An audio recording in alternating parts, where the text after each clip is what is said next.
What day is it, Mark? Oh, good question. I was going to go on the Google machine, but I think it's Friday. It's Friday. You know what that means, Mark? Rapid Fire Friday. Boom, boom, boom. Rapid Fire Friday.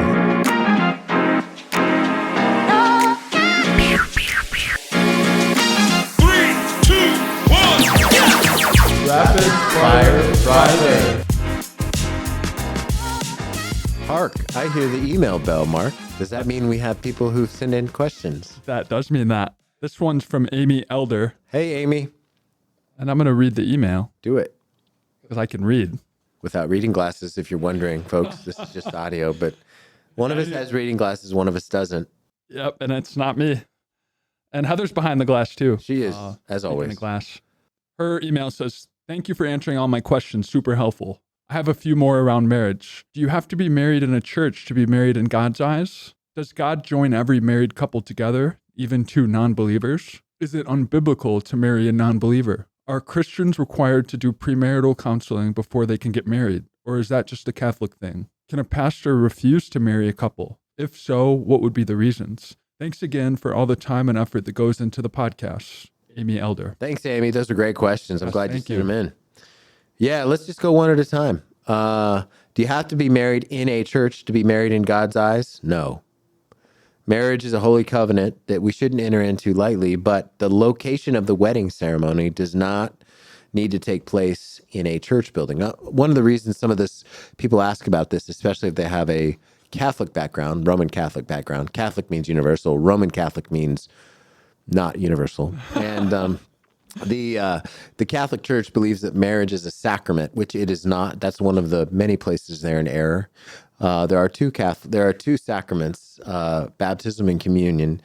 Marriage is not one of them, and marriage is holy, but it doesn't need to happen in a sanctuary, which is a holy place. In fact, one of the reasons I don't call the room that we gather in on Sunday a sanctuary is because it's not a holy place.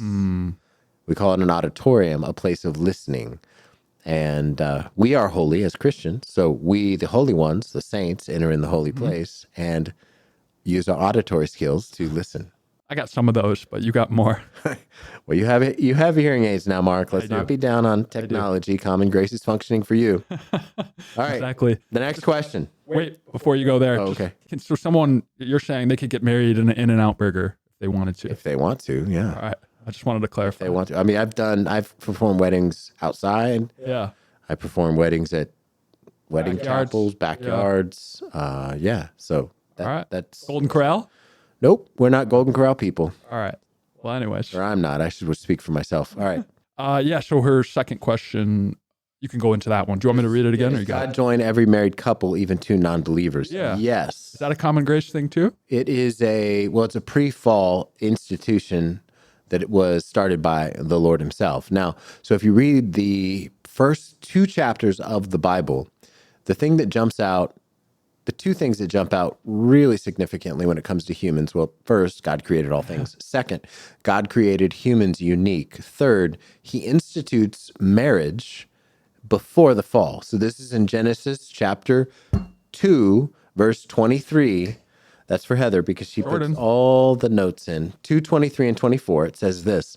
Then the man said, "This at last is bone of my bones and flesh of my flesh." He had named all the animals and not found a partner suitable. "She shall be called woman because she was taken out of man. Therefore, here's the institution of marriage. A man shall leave his father and his mother and hold fast to his wife, and they shall become one flesh." So a marriage, a wedding, a couple that even though they're unbelievers and they don't understand, yes, God does join people together. He is sovereign over all things. And when a couple, even if they're unbelievers, become married, they enter into a covenant of marriage, even if they're unable to understand that. So yes, they do. Good question, Amy. Yeah. The next question is it unbiblical to marry a non-believer? So when you read the Old Testament, the short answer is yes. Marriage is meant to be a partnership to do God's work together. as husband and wife, as man and woman. And if a party to the union is an unbeliever, there is no godly work that they can do together. Now, there are many people I've known over the years who got married as unbelievers, and then one spouse then becomes a Christian. So Paul talks about this in 1 Corinthians 7. It doesn't mean then that a divorce should happen. They should stay married. But if you have a choice and you're a Christian, you want to marry a Christian. The Old Testament goes to great lengths to speak of the dangers of marrying unbelievers. In fact, positively, we can see in Proverbs 31 that the call of men there is to look for women of character that are described in Proverbs 31 and marry that kind of woman. And that person's a believer. And so the New Testament, when you see the context of marriage talked about in an ideal way, it always assumes that the two people are Christians. So if you're dating and you're a Christian, you don't want to date somebody who's not a Christian. Amen. You're going to have different worldviews. You're going to have different understandings of life. You're going to have different priorities, all of those things. So when we become Christians, we become new creations and we have a new worldview and we serve a new master. Those that are not Christians don't have any of that. It's not a good idea to marry someone who's not a Christian. Right. And then the next one's about premarital counseling. Yeah. As Christians, are we required to do this before getting married, or is that just a Catholic thing? It's not required, but it's a good idea. Encouraged? It's encouraged because you want to help set expectations. You know, most people go into marriage thinking that it's going to be some kind of Narnia type experience where it's heaven on earth and everything's perfect and it's outstanding. And then they watch a lot of movies. They realize, it's that all end happily ever after. It's not marriages are never a rom-com. And so that's just not the way it is. It's hard. You married somebody else who's a sinner and they're messy. You're a sinner and you're messy. And oftentimes you don't even know how messy you are until your mess jumps out on someone else. And they don't know how messy they are until their mess comes up on you. And so it's much better to set expectations and just be realistic with everything in terms everything. And so do we require it? No. Is it helpful? Yes, for sure. That's great. Yeah. That makes me think of just Martin Luther wrote a lot on marriage. He did. Yeah. And he got married much later in life, but he just talked about, and I think she was a former nun, if I'm not mistaken. She was. Yes. And Katie. Yeah. That's right. And he just talked about how much that sanctified him. Right. I mean, the Lord can sanctify you either way, but certainly. Like you said, when two people, and I'm not married, so I look forward, but I want to know what's going to happen. Like I know that sanctification is coming in a way that I'm not currently experiencing it. Correct. That's right. And it's helpful to have help before you get married. Yeah, for sure. And just one more thing on that, just as a community, like dating and pursuing marriage is a communal thing. Right. Like getting help and seeking wisdom from those around you. Absolutely, yeah. Oftentimes your feelings are so involved that you might not be able to see what's right in front of you. Right. Exactly. I've known many people who have feelings that are strong for someone else who's not a believer, and they seem quote unquote different. Everybody says, hey, they're not different. And then down the road, that person says, I wish I would have listened. I've heard that. That's a sad story that I've heard too many times. So we have someone knocking on from behind the glass to pipe in. Who is this? She's raising her hand and just kind of grabbing her hair. It's Heather Corbett. What were you going to say, Heather? So I just wanted to know if you are not believers, get married, and then one of you comes to the Lord. Correct. And then the other one comes to the Lord. Later. Yeah. Uh-huh. Should you have some sort of post-marital counseling? Like run it back? Yes, absolutely. Absolutely. Yeah. Everybody, like where you need help, everybody, like every person who's married at some time or another needs help. Retro counseling, premarital counseling. Totally. And you both should be believers if that's going to work, right?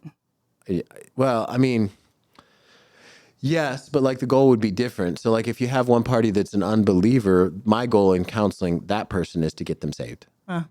If two people are Christians, my goal then is to help them to want to honor the Lord. Right. And so those, like an unbeliever can't do that. Gotcha.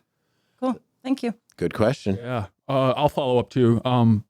Is there, so like two people, they get married, like she said, as unbelievers. One comes to faith. Yeah. Is the other one covered that doesn't come to faith? Covered in what? Like, are they, I know they're to stay married, right? If the person agrees to stay, yes. If the person agrees to stay, but if not, you're you have grounds to let them go. It's abandonment. There's two reasons for divorce, a biblical divorce. But I'm saying one non-Christian, one Christian. Agreed. There's Yeah. two reasons for a biblical divorce. One is adultery, Yeah. and the other is abandonment. So if that unbeliever agrees to, or that unbeliever abandons the Christian, then they're free to get a divorce. Not required to, but free to. Okay, I think that answers. The next one is, can pastors refuse to marry a couple? If so, what would be the reasons? Yes, they can. If you're busy, you just don't want to do it, right? Nope, that's not why. Yes, they can. I have actually. Yeah. Shout out to, no, we won't name them. We're not naming names, but I have. And so, like, I would say a pastor, it's his responsibility to refuse to marry someone who is a Christian and someone who's not. Oh, so the commandment of being equally yoked applies to a pastor when they're marrying as well. Well, I would say it is a practice that is not described. There's no direction in the New Testament on Not on prescriptive. That. It's not, so I'm going to say it's a wisdom practice. Okay. So I've married two people who are unbelievers. I've performed the ceremony. I've performed the ceremony of people who are both believers. But if someone gives a profession of faith, they say they're a Christian and they're marrying an unbeliever, I won't perform that ceremony. And so the other obvious, something you have to say today is if, someone is homosexual, there's no way on this, there's just no way a biblical pastor can perform that ceremony. Even if the government comes and steps in one day and says that you have to, I never will. I'll go to jail before I do that. And you see a lot of mainline denominations splitting over some topics like that. Oh, totally. Who can marry more. It's going to people happen and more and more. Who can they marry? It's going to happen more and more. People are redefining all kinds of biblical terms to make space for homosexuality. I'm not saying we should be jerks to homosexuals at all, or try to act like there's some kind of pariah. Not at all. But the Bible's clear. And that's all the questions I have for now. For now, but there will be another Friday that comes, because you know what, Mark? They come once every 7 days. Every 7. Every 7. And Oh, so wow. Rapid Fire Friday, we'll be back. All right. Well, I'm going to hold you to that. All right, sounds good. Take care, guys.